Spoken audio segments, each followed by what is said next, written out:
New Liberal leader Angus Taylor has promised lower income taxes as speculation builds over the Coalition's tax reform pitch. Joining us live is Shadow Attorney General Andrew Wallace. Andrew, thank you very much for joining us. Before we talk about the new leadership, I wanted to mention your acknowledgement to Sussan Ley online last week, and you mentioned her, you gave praise to her, you said that we need a strong opposition, but you also mentioned her being the first female Liberal leader in the party there, and her contribution should never be underestimated. Do you think it's too soon for her to leave?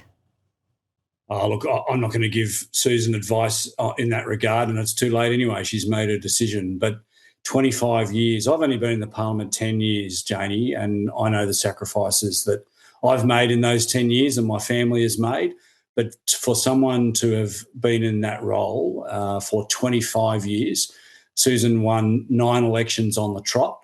That really goes to show what an effective local champion she was in the seat of Farrer. And you again acknowledge the need for Australians to have a strong opposition. Do you think Angus Taylor and Jane Hume are a strong pair? Yeah, look, I have no doubt that Angus and Jane will provide the sort of leadership that the Liberal Party need right now.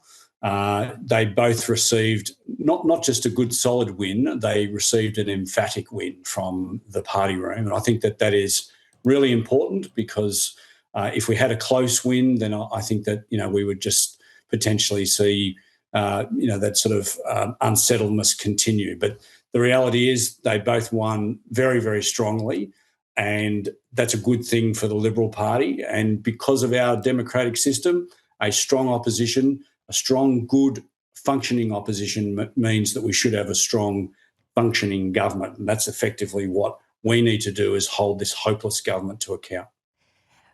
We'll be waiting to see what happens this week, but Liberal Senator Sarah Henderson admitted this morning on Sky News that Australians can expect fast action from the new Liberal leadership. Do you think it's going to be fast action here? Will we know soon? Well, I think Susan has been or was criticised for being slow in the rollout of policy. So, it'll be incumbent upon Angus and Jane to get cracking on policy formulation, as will the entire Shadow Cabinet and their front bench. So I think that's what Australians are looking for. We've absolutely no doubt in my mind, Janie, that we've seen this most dramatic drop in living standards in all of the OECD. That Australians are really, really doing it tough at the moment. They're working 2, sometimes 3 jobs just to make by, just to get through the end of the week. And they're angry. They're angry at the government, and they have been angry at us also, because we haven't been united. So we need to do that. We need to lock in behind Angus and Jane and really provide that good, strong, unified opposition. And that means we need to be able to come up with good Liberal Party value policies that we can sell, and provide that sense of hope to the Australian people that there is a viable alternative to what they've got now. There seems like there's a lot of competition though, isn't there? And if you look at the by-election in the seat of Farrer, that was Sussan Ley's, of course. You've got One Nation, you've got, all sorts of people vying for that seat. Of course, we'll know more on the candidates, but that's a big seat, an important one.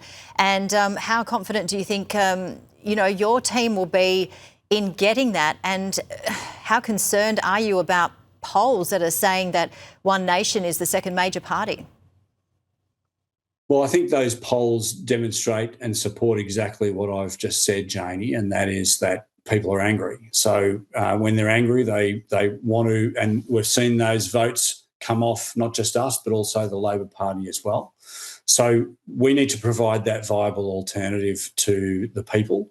And I think that we will provide the good Liberal Party members of Farrer will pre-select, I'm sure, a good, strong local champion that we can all rally behind and ensure that person becomes the next federal member for Farrer.